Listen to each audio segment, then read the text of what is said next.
Hello കൂട്ടുകാരെ, നമുക്കിന്നൊരു cake ഉണ്ടാക്കിയാലോ? അതിലേക്ക് ആവശ്യമായ 3 മുട്ട എടുക്കുക. എന്നിട്ടത് നന്നായി ബീറ്റ് ചെയ്യുക. ബീറ്റർ വെച്ചിട്ട് ബീറ്റ് ചെയ്യുക. അത് ബീറ്റ് ചെയ്ത് കഴിഞ്ഞാൽ അതിലേക്ക് മധുരത്തിനനുസരിച്ച് പഞ്ചസാര ചേർത്ത് കൊടുക്കാം. അത് പൊടിച്ചിട്ടും ചേർത്ത് കൊടുക്കാം. ഇത് പൊടിക്കാണ്ടാണ് ഇടുന്നത്. അത് അതിലേക്ക് ചേർക്കാം കേട്ടോ. എന്നിട്ട് നമുക്ക് ഒന്നും കൂടി ബീറ്റ് ചെയ്യാം. എന്നിട്ട് ബീറ്റ് ചെയ്ത് കഴിഞ്ഞാൽ കുറേശ്ശെ ഇട്ടിട്ട് ബീറ്റ് ചെയ്യാം. എന്നിട്ട് അതിലേക്ക് ഒരു മുടി വാനില എസൻസ് ചേർത്ത് കൊടുക്കാം.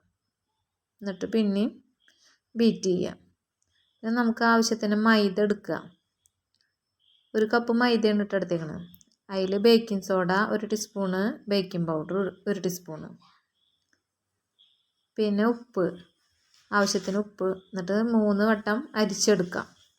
അങ്ങനെ അരിച്ചെടുത്ത് ഈ ബാറ്ററിലേക്ക് നമുക്ക് ചേർത്തിട്ട് ഇളക്കി യോജിപ്പിക്കാം കേട്ടോ. നന്നായി ഇളക്കി മിക്സാക്കി കഴിഞ്ഞാൽ നമുക്ക് കേക്കിൻ്റെ പാത്രത്തിലില്ലേ ഒരു ബട്ടർ പേപ്പർ വെച്ച് കൊടുക്കുക. എന്നിട്ട് അതിലേക്ക് ഈ ബാറ്റർ ഒഴിച്ചു കൊടുക്കാം. ഒഴിച്ചു കൊടുത്തു കഴിഞ്ഞാൽ എന്നിട്ട് നന്നായി തട്ടി കൊടുക്കുക. ബബിൾസ് വരാണ്ടിരിക്കാനാണ് കേട്ടോ. അപ്പം നമുക്ക് കേക്കായി വരുമ്പോൾ അത് നല്ല പൊന്തി വരും, ബബിൾസ് ഒന്നും ഇല്ലാണ്ട്. അപ്പം നമുക്ക് ഓവനിലേക്ക് വെക്കാം കേട്ടോ. അങ്ങനെ അത് ഓണാക്കിയിട്ട് അതിലേക്ക് വെച്ചിട്ട് നമുക്ക് ബേക്ക് ചെയ്തിട്ട് എടുക്കാം കേട്ടോ. എന്നിട്ട് നമുക്ക് വേറൊരു ബൗളിലേക്ക് വിപ്പിംഗ് ക്രീം ഇട്ട് കൊടുക്കാം. അത് നമുക്ക് ആവശ്യത്തിനനുസരിച്ച് ഇട്ട് കൊടുക്കാം കേട്ടോ. എന്നിട്ട് അത് ബീറ്റ് ചെയ്തിട്ട് എടുക്കാം. എന്നിട്ടത് ബീറ്റ് ചെയ്തിട്ട് നമുക്ക് അതിലേക്ക് ആവശ്യമായ മധുരത്തിനനുസരിച്ച് പഞ്ചസാര അല്ലെങ്കിൽ മിൽക്ക് മേഡ ചേർത്ത് കൊടുക്കാം കേട്ടോ. ഇവിടെ ഞങ്ങൾ മിൽക്ക് മേഡാണ് ചേർത്തത്. എന്നിട്ട് പിന്നെയും ബീറ്റ് ചെയ്തിട്ട് എടുക്കുക. നല്ല ടേസ്റ്റ് കൂടും ക്രീമിന് മിൽക്ക് മേഡ് ചേർത്താൽ. പിന്നെ നമുക്ക് കേക്ക് ആയി വന്നിട്ടുണ്ട് കേട്ടോ. അപ്പം നമുക്കത് എടുക്കാം. അതിന് ശേഷം അത് പാത്രത്തിൽ നിന്ന് ചൂടാറിയതിൻ്റെ ശേഷം ഒരു കത്തി എടുത്തിട്ട് അല്ലെങ്കിൽ ടീസ്പൂൺ എടുത്തിട്ട് സൈഡിൽ കൂടെ വരഞ്ഞിട്ട് അത് പുറത്തേക്ക് എടുക്കാം. പ്ലേറ്റിലിട്ടതിൻ്റെ ശേഷം ചൂടാറിയതിൻ്റെ ശേഷമാണ് കേട്ടോ അത് പുറത്തേക്ക് എടുക്കേണ്ടത്. കണ്ടോ, നമ്മുടെ കേക്ക് നല്ല സോഫ്റ്റായിട്ട് വന്നിട്ടുണ്ട്. എന്നിട്ട് നമുക്ക് കട്ട് ചെയ്തിട്ട് എടുക്കാം കേട്ടോ. ലെയറായിട്ട് കട്ട് ചെയ്യാം. അങ്ങനെ 3 പീസായിട്ട് കട്ട് ചെയ്തതിൻ്റെ ശേഷം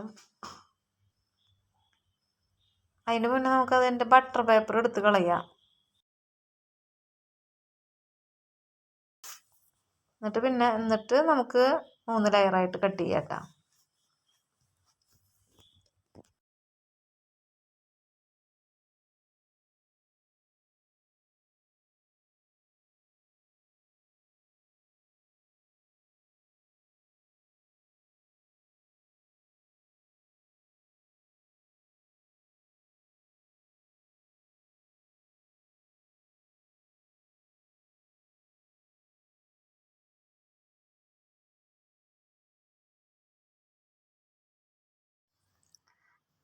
നമുക്ക് എന്നിട്ട് ഒരു പഞ്ചസാര ലൈനി ഉണ്ടാക്കിയിട്ട് ആ കേക്കിൻ്റെ കട്ട് ചെയ്തില്ലേ നമുക്കതിലേക്ക് ഒഴിച്ചു കൊടുക്കാം കേട്ടോ.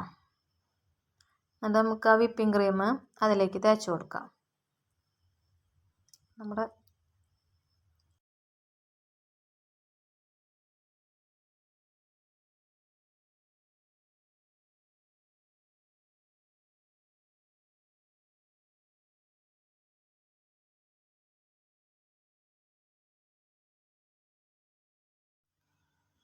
അങ്ങനെ നമ്മുടെ വിപ്പിംഗ് ക്രീമെല്ലാം തേച്ച് നന്നായി ഫില്ല് ചെയ്തു കിട്ടാം.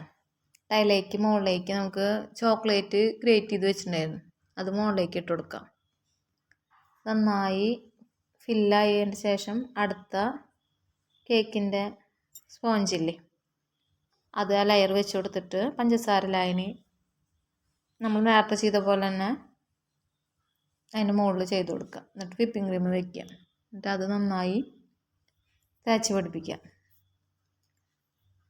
അതിന് ശേഷം നമ്മൾ നന്നായി തേച്ച് പിടിപ്പിച്ചതിന് ശേഷം നമ്മൾ പിന്നെയും 3 ലെയറല്ലേ, ഒരു ലെയറും കൂടി വെച്ചിട്ട് അതുപോലെ തന്നെ ചെയ്യാം കേട്ടോ. നേരത്തെ ചെയ്ത പോലെ ചോക്ലേറ്റിൻ്റെ മുകളിൽ ഇട്ട് കൊടുക്കുക.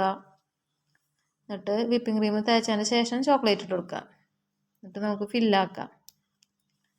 അങ്ങനെ